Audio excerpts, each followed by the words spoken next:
Hello and welcome to another video with dee'stuition. Today's video is all about the importance of the ghost of Christmas past, and this will be the first in a series of videos on the various ghosts within A Christmas Carol.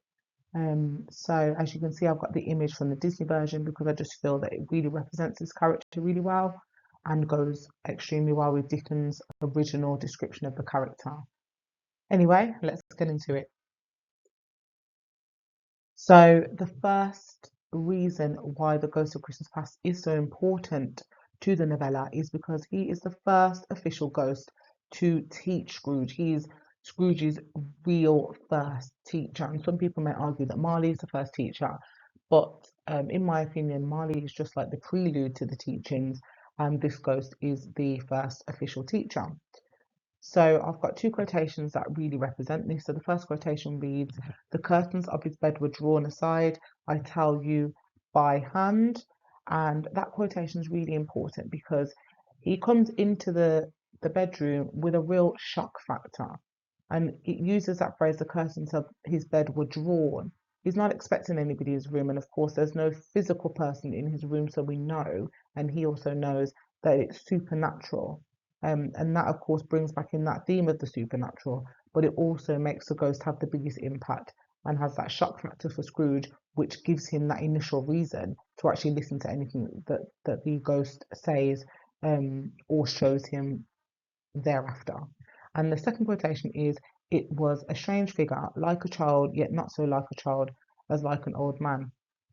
And within the description here and the full description within the novella, there is much use of antonyms where you've got those opposites and juxtaposition.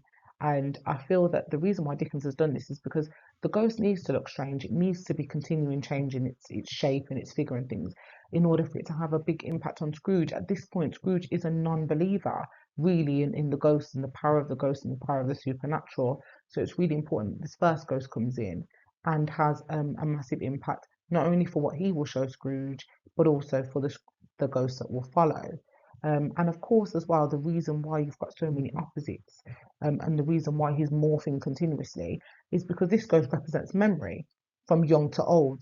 And he is there to heal Scrooge from the young Scrooge, the Scrooge that's already gone in the past, to the Scrooge that is here now. And it's really important that he represents all different aspects. And of course, memories do flicker and they do change. And it's really important that the ghost embodies all of those ideas. The second reason why this ghost is so important is because he reminds Scrooge of his traumatic. So important for Scrooge to remember this in order for his redemption to take place. So the two quotations that I have for you are um, first one, "A solitary child neglected by his friends is left there still." And this is the first thing that he shows Scrooge when Scrooge was young and he was on his own. And that adjective solitary is used with the oxymoron child, really. It becomes very oxymoronic because we don't associate children with being solitary. And also that verb neglected is used, and it really highlights how troublesome and how awful Scrooge's past was and how he spent much of his time alone. And as a result of his behaviour, he's still alone. And again, that's quite ironic because you would think that somebody who had spent so much time alone would perhaps want a very different life, but in fact, Scrooge has done everything in his power to ensure that he can remain neglected. And the second quotation, it's "Dear old honest Alabama. Yes, yes, I know. One Christmas time, when yonder solitary child was left here all alone, he did come, for the first time, just like that. Poor boy." And the exclamation marks within this quotation, it really shows the excitement in Scrooge's voice. And he relives those imaginary friends. And we see here again, it really represents how desperate Scrooge was when he was younger and how lonely he was that he had to make up imaginary friends. And again, it really links to how Scrooge is in the present time because Scrooge is still extremely lonely and still without real friends. But of course, now it's his own fault, whereas when he was younger, it was just something that was just happened to him as a result of his upbringing. And to remind him of this traumatic past, it really helped Scrooge to start to see his life for what it really is and also what it could be in the future if he changed. The third reason why this ghost of Christmas past is extremely important is because he represents hope, and of course, that's always really important. The two quotes that I've got for you, the first one is, "But the strangest thing about it was that from the crown of its head there sprung a bright, clear jet of light." And that's from the initial description of the ghost. And that light that comes from its head represents that hope and that guidance. And that's really important because Scrooge needs hope and he needs guidance, and that's what that light is representing. And it also kind of solidifies the idea that nobody is beyond redemption, nobody's beyond hope. Everybody can change. It's just up to them to decide to make that change and to take on the lessons that can be taught through life. And the second quotation is, "Would you so soon put out with worldly hands the light I give? Is it not enough that you are one of those whose passions made this cap, and forced me through whole trains of years to wear it low upon my brow?" So that second quotation is the ghost almost chastising Scrooge because Scrooge asks him to cover up the light in his head. Scrooge wants to put out that light, suggests that at this point within the novella, he cannot see any hope for himself and that he's reluctant to change. And that's really representative of the rich people within the Victorian society as well, that they're reluctant to change, and through their negative behaviours, not only do they banish hope for themselves and their redemption, but they also banish hope for the poor of ever having a better life or ever having any positivity in their life, which of course is a double-edged sword and extremely sad. So Dickens really uses that idea of light and this ghost to really represent this idea of hope or no hope, and the difference between the classes and how hope comes into those class structures. Another reason why this ghost is extremely important is because he is the first ghost, or it is the first ghost, to cultivate an emotional response from Scrooge. So the first time the reader really gets a sense of Scrooge's emotions is because of this ghost, which is extremely important and really highlights the impact that this ghost has. And the two quotations that I have for you here are, the first one is, "Your lip is trembling," said the ghost, "and what is that upon your cheek?" And we see that real emotive response as Scrooge begins to cry when it talks about that thing up on his cheek. It's a tear, of course, and it surprises Scrooge and it surprises the ghost, but more importantly, it surprises the reader. And as well, where it says your lip is trembling, that lip trembling is an involuntary physical response. Scrooge is not choosing to do that. His body is doing that involuntarily. And that really shows that he's starting to change and that his emotions are taking over. Whereas at the very beginning of the novella, we get the impression that he's very much an emotionless character. So we can see that already there's big changes happening. And the second quotation is, once the ghost has shown him quite a few memories from the past, and Scrooge says, "No more," cried Scrooge, "no more. I don't wish to see it. Show me no more."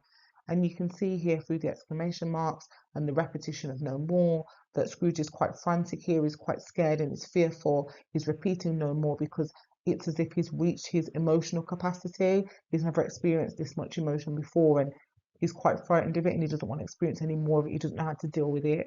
And again, that really shows that the impact that this ghost is having on Scrooge, which is so, so important. That, he's making him not want to see any more of the past because it is truly so awful and he has so many regrets.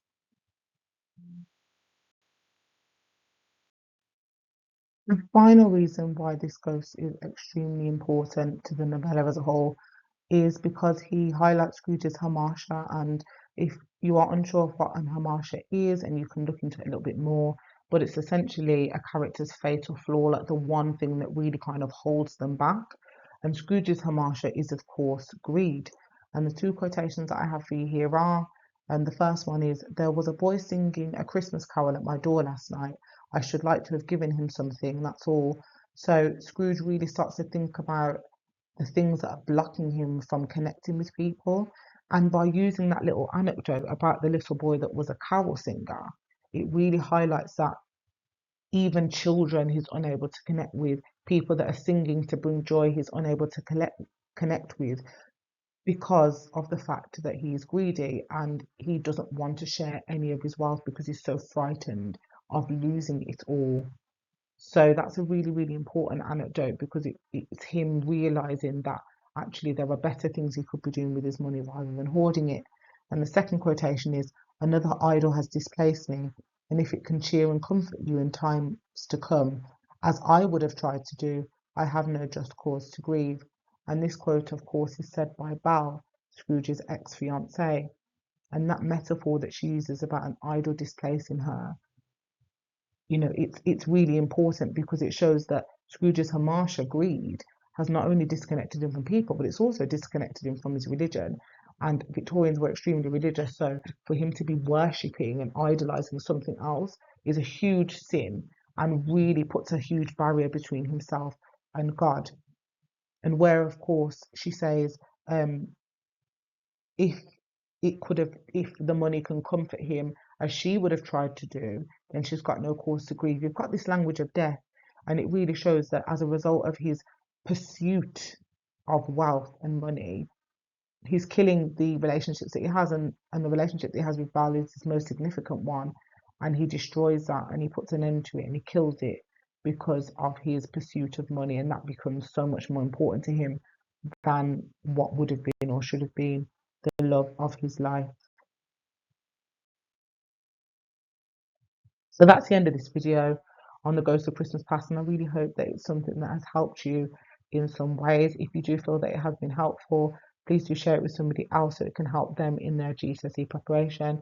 And if you do have any questions on the Ghost of Christmas Past, do not hesitate to drop me a comment and I will get back to you. Or if you need a follow-up video, that's fine as well. And as always, don't forget to like, comment, share, and subscribe this content as well. See you in the next video. Thank you. Bye.